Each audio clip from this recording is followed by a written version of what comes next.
as promised, I am here to talk about some example projects. And I'm gonna run from some at the top that are better and some towards the bottom that were a little bit less successful. This first one you'll see here is obviously monochromatic purple. It's got a good range of darker purples into the tints, so lots of light and dark when you're thinking about contrast. You've also got some variation in the subject matter itself, so things that are repeating like these berries against a singular woman, okay? Again, repeating shapes, so again, these berries are sort of circular, we've got these roses that are circular. So again, making sure that you're thinking through the use of contrast and repetition as you work on this. I want to point out that these are the 3 pop-ups, and I'll pick this up and just tilt it so you can see that a little bit more clearly, hopefully. You want to think about the placement of these in terms of balance across the board, and in general, I find either working in sort of a diagonal fashion or sort of a triangular fashion here tends to work pretty well in terms of ensuring that you have good balance. If I had a criticism here, I would just ensure that your pop-ups are placed in places that will yield the most contrast. So here, this one stands out much more distinctly than this one does because this is a darker image against a bunch of other darker images. Okay, and this one also sort of blends into the background for me. The other thing is that your tape all the way around should be a 1/4 inch. And here, if I just bring this up closer to you, is really, this is more 3/4 of an inch or maybe almost an inch. So very thick, okay, again, something that is more appropriate. Here you'll see, again, monochromatic. Remember, pink is a tint of red, so this would be monochromatic red, highlighted with the tint. What I'd like to point out on this board is that this student may have struggled a little bit with supplies. So you'll see this repeating paper. Now, I would have been extremely unhappy if the student had just taken this big block of paper and put it in a corner. It was much smarter to cut it into smaller pieces and sort of blend it across the board. She could have taken it even further by maybe cutting these into triangles, smaller pieces, and again, just have them flow across the board. But this was a really good use of perhaps limited materials. It also gave the student the opportunity to blend something solid against things that were textured. Okay, something against solid, against something that's got something repeating. It just makes these particular objects stand out more when you've got that really good sense of contrast. Again, because this color story is very similar all the way across, you've got to be much more thoughtful about what you're going to place things against so that you do get that sense of contrast. So here you've got sort of, a medium tone pink against something that's very light, something textured against something solid. So again, just be very thoughtful. And then again, you've got this repetition of sort of these circular shapes. Okay, this probably would have been a little more successful if these weren't placed, right against each other. This maybe if it was broken up and placed in maybe one of the corners to split those up for better balance would have been helpful. Okay, here you'll see again the same color relationship. This is monochromatic red.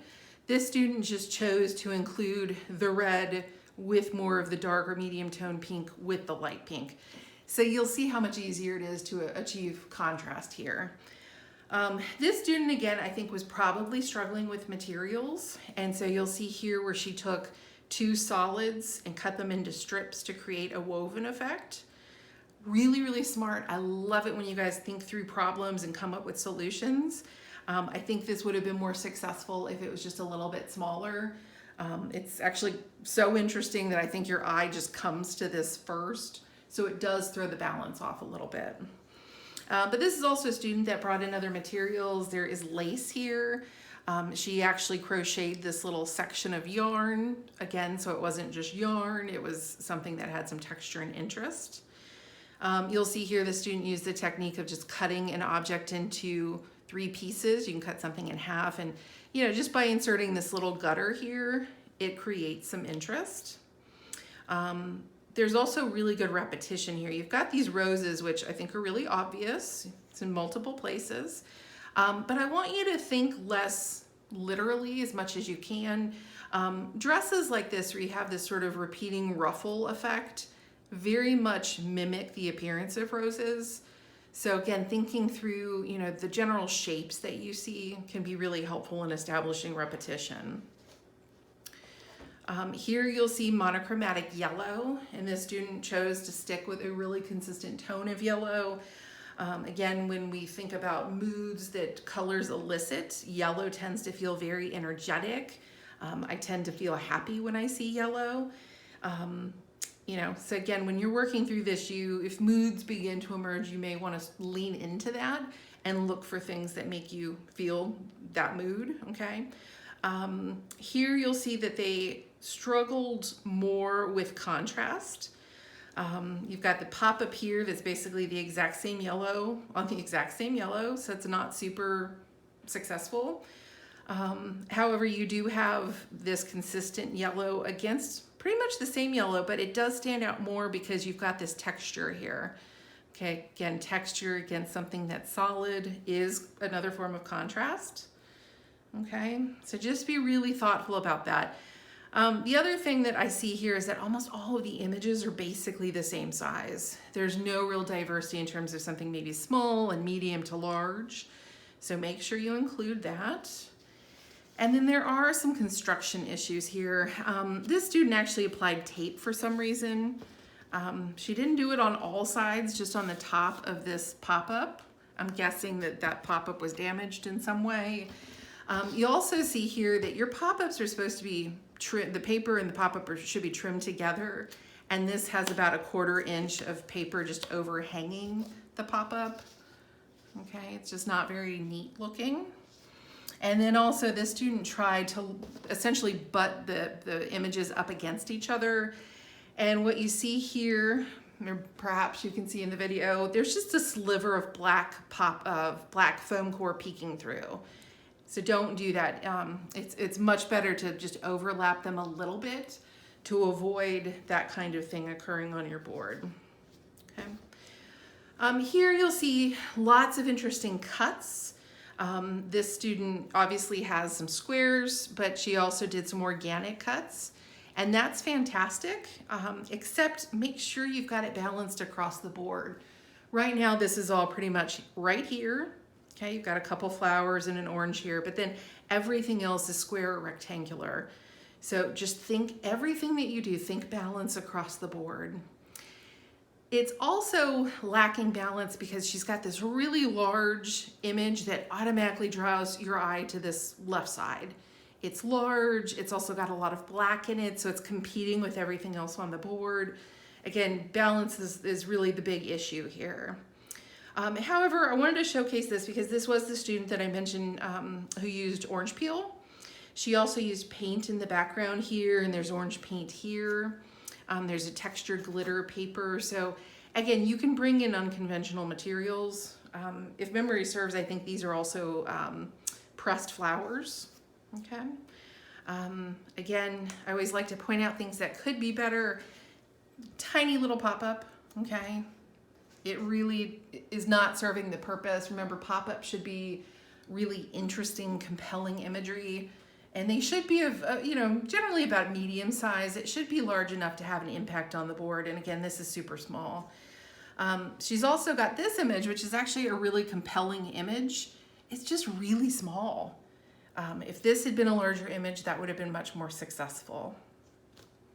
Okay. Again, another monochromatic yellow. I've gotten a lot of these over the last year or so. A different yellow. It's a little bit lighter and brighter. Again, the images are all very similarly sized, so that's something you want to avoid. You'll see the student has square and rectangle pop-ups here, and then they did play with some organic shapes on the pop-up. Now it is really interesting and fun, and students love to do this, but I just want to point out that square pop-ups or anything with straight edges is just easier to cut out because you can use your ruler to guide you. When you do this kind of cut, you've got to do that organically, and you're trusting your hand to keep that really straight. And I am looking at, how clean the pop-up or how clean the foam core looks along the side of those pop-ups. So just be really careful. But another good technique here, taking a piece of an image, cutting it out and popping it. This one is fairly successful. It's still maybe a little bit on the small side, but it's raised here in the center, giving that 3D effect, particularly with these repeating shapes. It's curved here in the corners. They actually did a pretty good job on this one. But again, try to keep it simple. Don't make life harder than it needs to be. Okay. Now hopefully you can look at this one and you're starting to pick up on what is successful and what's not so successful. This is a really messy board to begin with. It's bubbly, the tape is irregular, it's thick in areas, it's thinner in areas. There is a lot of this text, okay? Now remember, non-purposeful text should not be present. So if it's in the center of someone's body like that, you probably should just not use that picture. Okay, again, this just looks terrible, because this text is not, I can't read all of it. It looks messy. It doesn't align with the color story. So again, it's not adding anything to this board. However, I do want to point out, she chose these uses of pink that feel more, maybe punk rock, a little bit more edgy. And to really push that forward, she used this purse and made sort of a graphic cut. There are lots of things that you can do like that to insert some repetition and interest to your board. But again, at this point, you probably also notice that these pop-ups are just very, very large. They sort of encompass the entire board itself. So overall, this was not a really successful project. Okay, another one with some issues here. You're gonna see a lot of pop-ups. There are 5 of them. And they're all towards the bottom of the board, which throws off the balance, okay? You also see that this student has these 2 fairly large suit images floating here in the center. Again, they just sort of take over the board. Your eye goes there first. Balance is really the big issue that I have with this project. It's also just really messy, lots of bubbles. You'll see here that the images are placed on top of the tape because I can pick up the image. You'll see here for some reason there's extra tape. So they did tape and then they put another layer of tape up at the top. That was probably hiding the fact that their images didn't come close enough to the borders of the board. Okay, but again, I like to show you boards that, hopefully you can see could be improved upon. You can think about how you would have improved on this. This board, the color story is not clear. I really have no idea what they were doing with this. We've got sort of blues and then blue greens. We've got this indigo, we've got green, we've got oranges. Really, really unclear. Again, balance is a really big problem here. We've got sort of medium images and then all of a sudden we've got these larger images that again, were probably being used to just sort of fill in space and get the project over with. The other thing too that you'll see is that there's only 2 pop-ups, okay? There's not much here at the bottom, so the balance on the pop-ups is a little off. However, I do like to point out that this is a really smart use of a pop-up. These are all straight edges, but you've got an interesting shape, okay? So don't feel like you're limited to squares and rectangles. And then again, I always like to point out when students kind of get creative with pop-ups, this is just a section of hair that was cut off his head and then placed on top. Again, really fun, creative, interesting. It's very small. It's not really adding to the composition. It's actually taking away a little bit because your eye just naturally comes over here, okay? This is actually a really fun board. I love the pop-ups. You'll see here the snake, a piece of the snake was cut out and popped up. So this is flat in the background, and then this is raised. And then you'll see these pop-ups are actually double popped, okay? And I'll do my best to show you this, but so you've got the board, you've got a pop-up, and this lady is popped up on top of the pop-up, okay? So again, lots of ways to get kind of fun and funky with this, but some issues with the color story here. It immediately looks like it's probably complementary because you see this blue-green and maybe they were trying to choose a version of maybe a red-orange. The problem here, though, is you've got sort of a yellow-orange with an orange, with a red-orange, with a red. And I'm guessing the background was they were probably working in an analogous direction, and then found this teal color and decided to put it on top and hope that I thought it was complementary. So please, again, just be very, very conscientious in your image choice to make sure you have a valid color relationship. And then if you're going to, try to create a complementary relationship at the last minute, obviously make sure that the images in the back support it, but make sure you bring in enough of that other hue that it looks purposeful. Okay, there's only 4 of these images against a bunch of other sort of orangey pictures. So the balance is not quite there on this one. Okay. This is an example of an idea that students like to attempt that more often than not don't really come together. This student obviously was playing with complementary colors. They placed their green on this side, red on this side, and then tried to sort of merge them in the center so they could get like an ombre effect. That's really hard to do, okay? It's obviously easier to do in Photoshop, so I would save that for digital tools. And it really, it doesn't do justice to your project because then you don't have the opportunity to contrast these colors. If all the red's here and all the green's here, you've only got these limited opportunities to really contrast these colors together. So again, I would just stay away from this technique. And then the other thing, of course, too, is these pop-ups are really small. Basically, this is a solid red and like a little piece of grass. Okay, the pop-ups are not really interesting. Make sure that they're super compelling. Okay. And then last but not least, this is actually a board I love, but it really, there's a lot of room for improvement here. I love the mood that, is instilled with this particular color story. I love the contrast of the darks with the lights. However, again, you'll see all of these pictures are basically the same size. The pop-ups that were chosen are interesting pictures, but because they're so dark, they tend to recede to the background.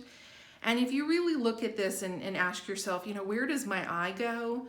My eye actually goes over to this corner. I see, this range of tints of this particular color. I think this popped in the center with these dark colors in the background would have actually been much more successful.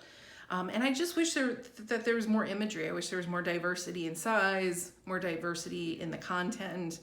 But other than that, a lot of these images are super compelling. You've got these lights repeating. This one in particular, you've got all of these straight lines.